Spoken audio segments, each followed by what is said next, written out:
अस्सलाम वालेकुम प्यारे बच्चों, क्या हाल चाल है जी? ठीक ठाक हैं, खैरियत से हैं।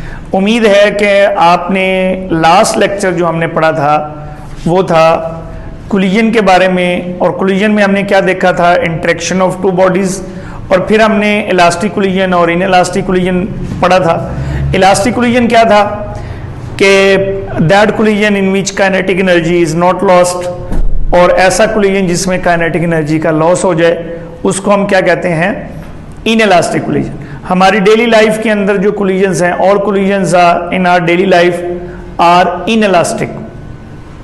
सो उसके बाद फिर हमने elastic collision in one dimension देखा, और उसमें ये अभी आपके सामने लिखा हुआ है कि ये वन डायमेंशन का मतलब क्या है कि टकराने से पहले और टकराने के बाद बॉडीज की डायरेक्शन ऑफ मोशन सेम रहेगी। ठीक है जी। इसमें हमने law of conservation of momentum, चूंकि ये भी मैंने आपको बताया था कि जो तमाम लॉज हैं, कंजर्वेशन लॉज जो हैं, वो तमाम किस्म के कोलिजन्स के ऊपर वैलिड हैं। ठीक है। All types of laws of conservation या conservation laws are conserved in all types of collisions. So ये हमारा कौन सा लॉ है जी? According to law of conservation of momentum. ये इक्वेशन हमने निकाली थी। उसके बाद हमने काइनेटिक एनर्जी वाली इक्वेशन निकाली। इन दोनों इक्वेशंस को मतलब हमने सॉल्व किया, और रिलेटिव वेलोसिटी हमने निकाल ली। This is the relative velocity of m1 with respect to m2, यानी ये वो वेलोसिटी है जिससे m1 m2 की तरफ अप्रोच कर रही है। This is the relative velocity of approach. और उसके बाद टक्कर मारने के बाद क्या हुआ? टकराने के बाद क्या हुआ जी? कि उनकी जो रिलेटिव वेलोसिटी है वो पहले वो एक दूसरे के करीब हो रहे थे, टकराने के बाद वो एक दूसरे से दूर जाएंगे। सो स्पीड ऑफ अप्रोच और the relative speed of approach is equal to relative speed of separation. तो यहां तक हमने लास्ट लेक्चर में देखा था। अब इससे आगे हम देखते हैं यहां से। अब हम क्या फाइंड आउट करना चाह रहे हैं या क्या करेंगे? मुझे आप बताइए ज़रा एक मिनट के लिए कि V1 डैश और V2 डैश क्या है जी? बताइए, what is V1 dash and V2 dash? V1 dash is the velocity of M1 after collision. V1 prime कह लें, V1 डैश कह लें, ठीक है। तो V1 प्राइम जो है, this is the velocity of M1 after collision. Similarly, the V2 prime is the velocity of second body after collision. So V1 prime and V2 prime are the velocities of the bodies after collision. अब हमने V1 prime and V2 prime जो है ये find out करनी है। अब हम जो नेक्स्ट क्या करने लगे हैं, बॉडीज की कोलिजन के बाद जो वेलोसिटीज हैं उनको हमने फाइंड आउट करना है। ठीक है जी। तो उसके लिए हम क्या करेंगे, ये देखें यहां से ये जो आप क्या फाइंड आउट करना चाह रहे हैं, V1 डैश और V2 डैश। तो उसके लिए आप क्या करें, आप यहां से V2 डैश की वैल्यू निकाल लें, V2 प्राइम की वैल्यू निकाल लें, इसको इधर ले आए। ठीक है। तो यहां से चलें, थोड़ा सा जरा मैं इसको मिटा देता हूं। ठीक है जी। ले बेटा जी, अब आप हमारे पास वो रिलेटिव वेलोसिटी क्या थी?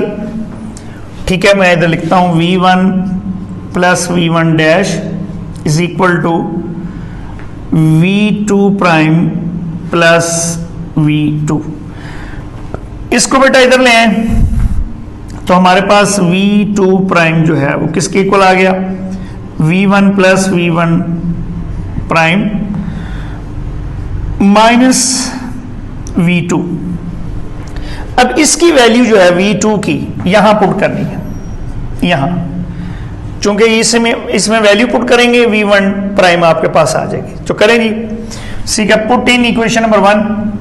तो M1 V1, ठीक है, plus M2 V2 is equal to M1 V1 prime plus m2।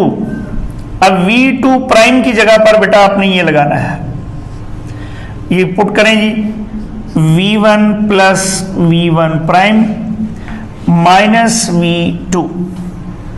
ठीक है जी।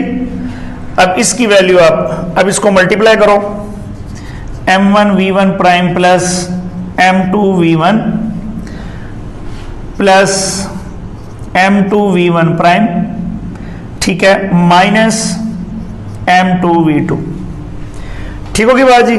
चूंकि हमने v1 प्राइम निकालना है, फाइंड आउट करना है, इनको एक साइड पे रखते हैं, इन दोनों को हम इधर ले आते हैं। चलें इधर ले आए तो क्या बनेगा, m1 v1 plus m2 v2।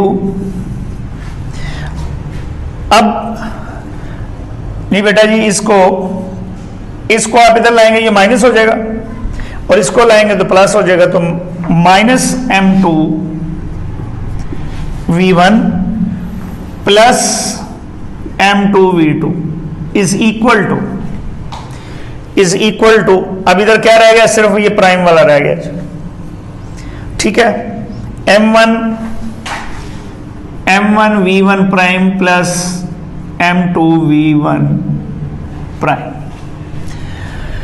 ले बेटा जी, इसमें से और इसमें से v1 कॉमन है, तो क्या आ गया, m1 minus m2 into v1। ये और ये दोनों सेम है, x प्लस x कितना हो जाता है 2x, तो इनको ऐड कर दें तो क्या बन जाएगा 2m2 v2 is equal to, इधर से v1 प्राइम कॉमन ले लें तो क्या आ जाएगा v1 plus m1 plus m2 into v1 prime. अब बेटा आपने क्या फाइंड आउट करना है, v1 प्राइम फाइंड करना है ना। जैसे अगर आप फर्ज करें लिखा हुआ हो 5x इज इक्वल टू 10, अगर x की वैल्यू फाइंड करनी हो तो क्या करते हैं, 5 को उधर ले जाएं या 5 से दोनों तरफ पूरी इक्वेशन को डिवाइड कर लें, एक ही बात है। ठीक है ना, तो ऐसे ही हम कर लेते हैं। हम क्या कर देते हैं, m1 प्लस m2 से दोनों तरफ जो है वो पूरी इक्वेशन को डिवाइड कर लेते हैं, इसको भी कर लेते हैं, ठीक है, और इसको भी कर लेते हैं। कोई मसला तो नहीं है, बिल्कुल नहीं है। ये इससे बेटा कट गया, तो v1 डैश हमारे पास क्या आ गया जी, या v1 प्राइम क्या आ गया, m1 minus m2 v1 over m1 plus m2 plus 2m2 v2 over m1 plus m2। बेटा जी ये है वेलोसिटी फर्स्ट बॉडी की m1 की आफ्टर कोलिजन। इसका फायदा क्या है कि अगर हमें m1 अगर फर्ज करें ये कहा जाए कि ये m1 जो है वो 2 kg है, ये 1 kg है सपोज, ठीक है ना, इनकी इनिशियल वेलोसिटीज भी दे दी जाए टकराने से पहले और इनकी मैसेज भी दे दी जाए, तो हम v1 डैश फाइंड आउट कर सकते हैं। अब इसी तरीके से हम v2 डैश भी निकाल सकते हैं। अब v2 डैश कैसे निकालेंगे कि यहां से आपने किसकी वैल्यू निकाली है बताओ, यहां से किसकी वैल्यू इस इक्वेशन नंबर 1 में पुट की है, v2 प्राइम की पुट की है ना, तो क्या निकल आई v1 प्राइम। अब अगर आप v1 प्राइम की वैल्यू यहां से निकाल लें और उसमें पुट करें तो क्या आ जाएगा v2। अब इसको दोबारा इतना करने की जरूरत नहीं है, हम डायरेक्ट भी ला सकते हैं यहां से, ठीक है। तो आप इम्तिहान में भी डायरेक्ट लिख दें, नो प्रॉब्लम। डायरेक्ट कैसे लाएंगे कि we will replace m1 by m2 and v1 by v2, यानी इनका अदल बदल कर दें। जहां m1 लिखा हुआ है वहां m2 लिख दें, और जहां v1 लिखा हुआ है वहां v2 लिख दें, उनको अदल बदल कर दें जी। तो क्या आ जाएगा v2 prime is equal to, अब देखो ये m1 माइनस m2 है, तो ये क्या बन जाएगा m2 माइनस m1, ठीक है जी। इधर v1 की जगह v2 आ गया। अब ये m1 प्लस m2 को आप m2 प्लस m1 लिख लें, एक ही बात है, कोई ऐसा मसला नहीं है। ये बात याद रखनी है कि 2 प्लस 3 जो है ये 3 प्लस 2 के बराबर होता है, लेकिन 2 माइनस 3 जो है वो 3 माइनस 2 के बराबर नहीं है। इसलिए हमने ऊपर इंटरचेंज करना लाजमी है। नीचे लिख भी दें m2 प्लस m1 तो एक ही बात है, हम m1 प्लस m2 ही लिख देते हैं, नो प्रॉब्लम। इसी तरह से ये क्या बन जाएगा जी, 2m1 v1, m2 की जगह m1 लिख दिया, v2 की जगह v1 लिख दिया, नीचे क्या आ गया m1 plus m2। This is the velocity of the second body after collision. अब ये v1 डैश भी आपने फाइंड आउट कर लिया, v2 डैश। बाज़ औक़ात बोर्ड में यहां तक सवाल आता है, वहां तक भी आ जाता है जहां तक हमने लास्ट लेक्चर में किया था कि show that the relative speed of approach is equal to the relative speed of separation, वहां तक भी आ जाता है। अदरवाइज क्या सवाल आ सकता है, discuss elastic collision in one dimension and find the velocities of the bodies after collision. तो इसका मतलब है आफ्टर कोलिजन बॉडीज की वेलोसिटीज क्या है, v1 prime and v2 prime, और v1 डैश और v2 डैश, तो वो हमने फाइंड आउट कर दी। कोई ऐसा मसला है, प्रॉब्लम? क्यों प्यारे बच्चों बताइए, कोई मसला है, प्रॉब्लम है? नहीं है।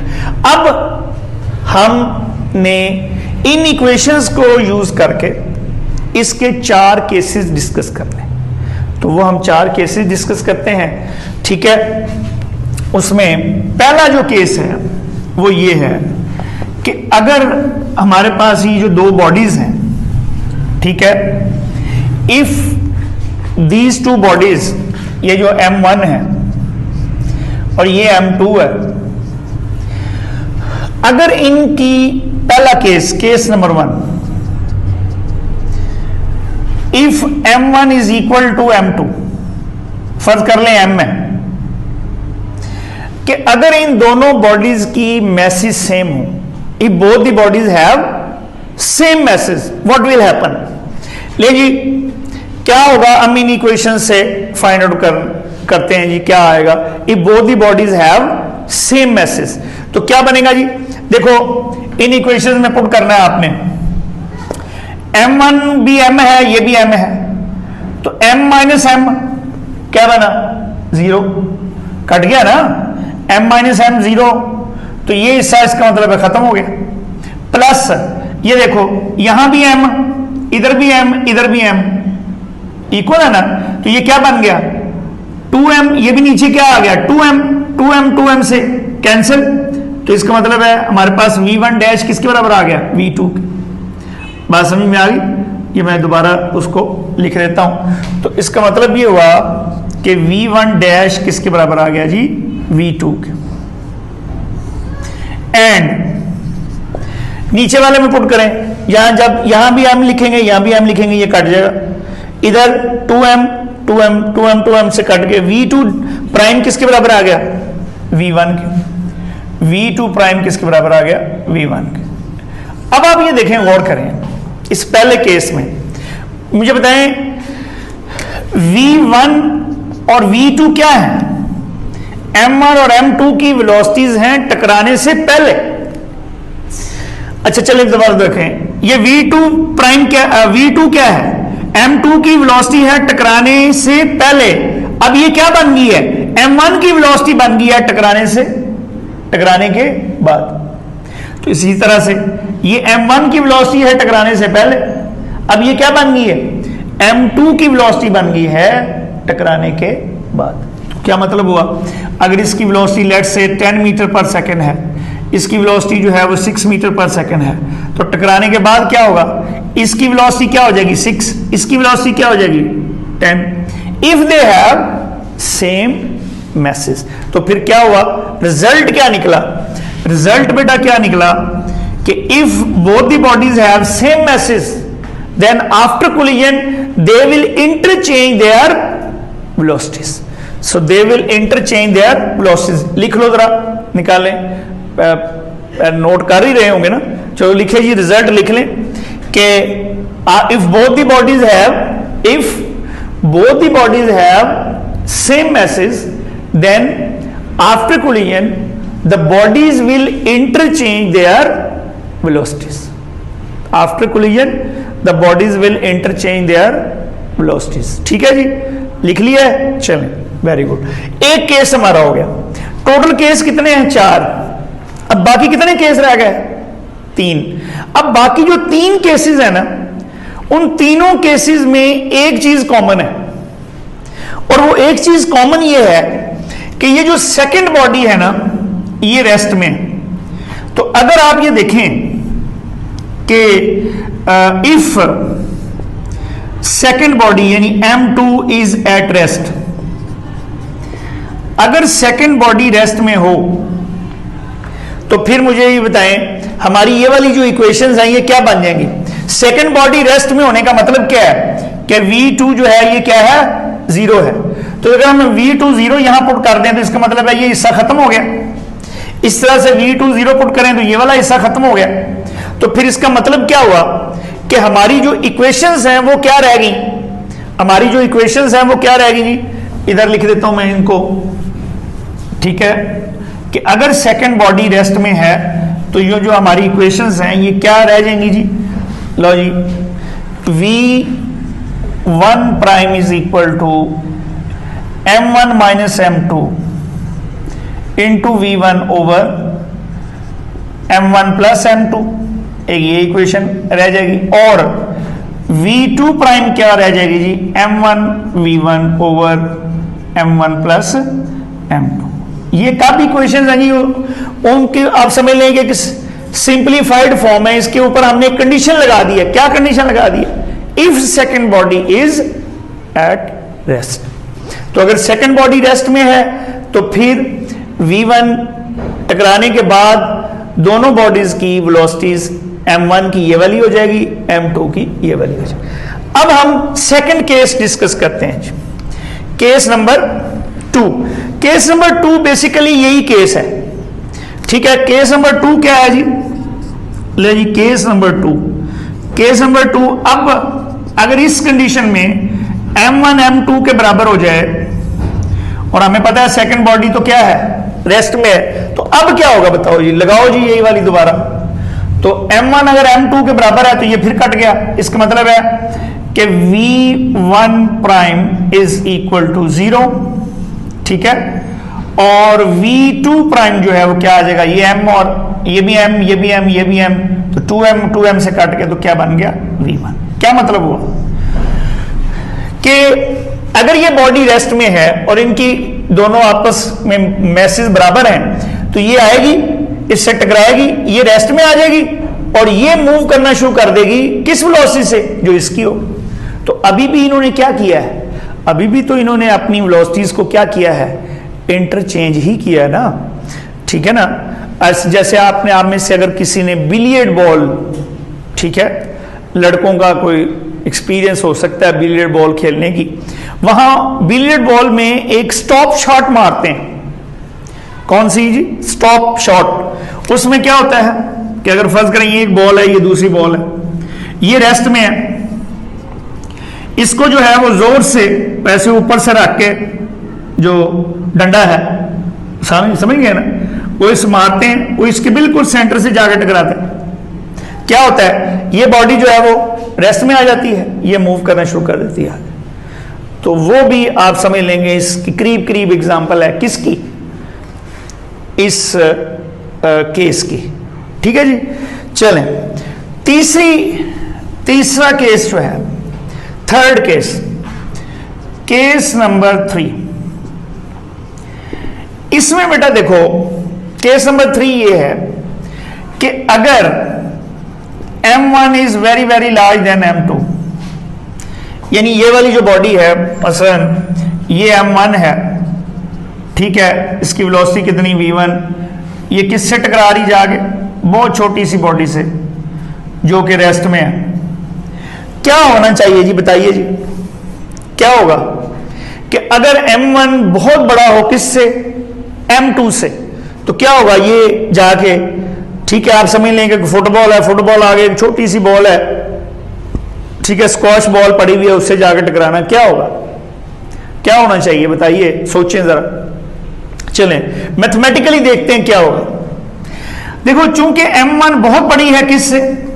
M2 से, तो इसका मतलब यह हुआ कि M2 इसके मुकाबले में नेग्लिजिबल है। तो हम M2 को 0 ले लेते हैं। M2 0 है नहीं, यानी कंपैरिजन में नेग्लिजिबल है।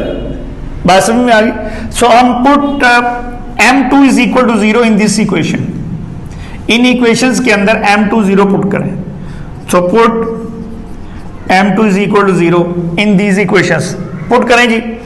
m2 बेटा जब यहां पुट करेंगे 0 तो v1 डैश क्या आ जाएगा जी, m1 minus 0, m1 minus 0 into V1 divide by m1 plus 0। ठीक है, ये 0 तो खत्म हो गया जी, ये m1 से कट गए, तो इसका मतलब है v1 डैश क्या आ गया, v1। ठीक है, जब यहां पर m2 0 पुट किया, नहीं अब यहां आ जाए, v2 प्राइम क्या आएगा, m2 आपने क्या किया 0 पुट किया, तो क्या बना 2m1 v1 divide by m1 plus 0, तो 0 को खत्म करें तो m1 से कैंसिल हो गया, तो इसका मतलब है v2 प्राइम क्या आ जाएगा 2v1। क्या मतलब हुआ जी इस बात का कि अगर m1 m2 से बहुत ज्यादा है तो m1 की वेलोसिटी को तो कुछ भी नहीं होना जी, वो जिस वेलोसिटी से आ रहा है तकरीबन उसी वेलोसिटी से मूव करेगा। समझ आ गई बात। लेकिन m2 को क्या होगा, m2 को तो वक्त पड़ जाएगा। क्या वक्त पड़ेगा बताओ, कि अगर ये फर्ज करें 10 मीटर पर सेकंड की वेलोसिटी से आ रहा है, तो जब ये इससे टकराएगा तो इसकी वेलोसिटी टकराने के बाद क्या हो जाएगी, इसकी तो 10 ही रहनी है, इसकी कितनी हो जाएगी 10 से डबल, यानी 20 मीटर पर सेकंड हो जाएगी। ठीक है, तो बात समझ में आ गई। तो ये था तीसरा केस कि जब m1 बहुत ज्यादा है किससे, m2 से। अब चौथा जो केस है वो क्या है, चौथा और आखिरी केस इस इलास्टिक कोलिजन का, कि अगर case number 4 if m1 is very very less than m2 या m2 बहुत बड़ा हो किससे, m1 से। ठीक है, एक ही बात है, if m2 is very very large then m2, उल्टा कर लो कोई मसला नहीं है ऐसा। ठीक है जी, तो अब क्या होगा जी, अब इसका मतलब है ये m1 है, किस वेलोसिटी से आ रहा है v1 से, ये आगे m2 विराजमान है। ठीक है, किस वेलोसिटी से 0 से, ये m2 है। सोचें जी अब क्या होगा, अब क्या होगा जी, ये इससे टकराएगा, ये बहुत बड़ी बॉडी है। चले हम देखते हैं मैथमेटिकली इन इक्वेशन से क्या होगा। अब चूंकि m1 की मास m2 के मुकाबले में ना होने के बराबर है, तो हम आप इक्वेशंस में put m1 is equal to 0 in these equations. लो ये m1 0 पुट करें तो क्या आएगा, v1 प्राइम क्या आ जाएगा 0 minus m2 into v1 over 0 plus m2। इसको सॉल्व करें, ये 0 खत्म हो गया, ये भी खत्म हो गया, m2 से कैंसिल, तो क्या बन गया minus v1 prime is equal to minus v1। अच्छा जी, v2 प्राइम क्या बनेगा, v2 प्राइम जब हम m1 0 पुट करेंगे, ठीक है ना, ये 0 पुट करेंगे तो ये सारे 0 हो जाएगा, इसका मतलब है v2 0। अब इसका मतलब ये हुआ कि अगर m1 बहुत छोटा है किससे, m2 से, तो व्हाट विल हैपन, क्या होगा जी, टकराने के बाद क्या होगा, ये जिस स्पीड से जा रहा है उसी स्पीड से वापस आ जाएगा। ये मस्त है, अपनी जगह पर पहले रेस्ट था, अभी भी रेस्ट में, उसको कोई फर्क नहीं पड़ेगा। बात समझ में आ गई। तो these are the 4 cases of elastic collision. I hope, उम्मीद है कि आप इनको थोड़ा सा 1-2 दफ़ा लिखेंगे ज़ुबानी याद करके। वैसे मैथमेटिक्स है, थोड़ा सा आप इसको लिखेंगे तो इंशाल्लाह याद हो ही जाएगा। ठीक है जी, अपना और अपने घर वालों का ख्याल रखिएगा। Thank you very much. अल्लाह हाफ़िज़।